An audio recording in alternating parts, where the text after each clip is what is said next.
The government is threatening to reimpose restrictions on beaches and rivers if patrons refuse to follow the protocols to minimize the spread of COVID-19. Local government minister Desmond McKenzie made the warning in Parliament today. Andrea Chisholm has the details.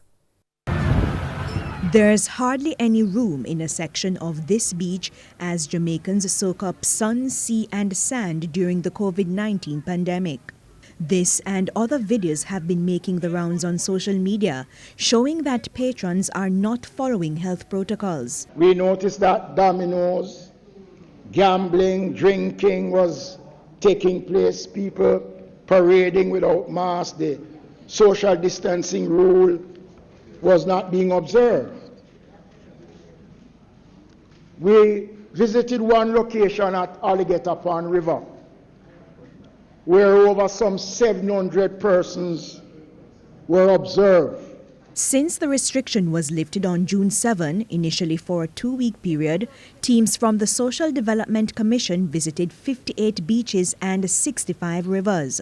From June 15 to 21, overcrowding was the norm.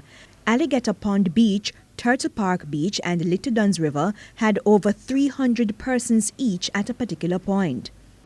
Aisha, number can be counted, Mr. Speaker. Most rivers, Mr. Speaker, have been taken over. Horseback riding, music playing. And so the minister is sending this warning. The authorities will closely monitor activities starting tomorrow into the weekend. Conditional reopening that was granted may not be extended unless we get full compliance, Mr. Speaker, with the protocols that have been laid down. Operators of sports bars, nightclubs and other places of amusement were also warned about hosting parties, clearly in violation of the law. In the meantime, opposition spokesperson on local government Natalie Nita said based on feedback on the ground, some persons are breaking the rules because they are finding it difficult to survive. She also took issue with aspects of the compassionate grant funding on the government's COVID relief program.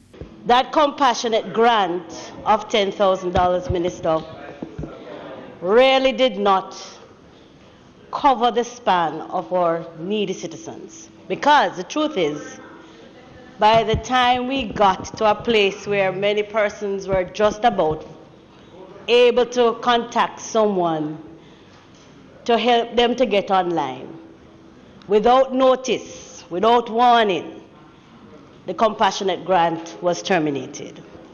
That I am hoping that the same rules which will apply for our local citizens in terms of our beaches and our places of entertainment will also be applied to those who are coming in as tourists. Andrea Chisholm, TVJ News.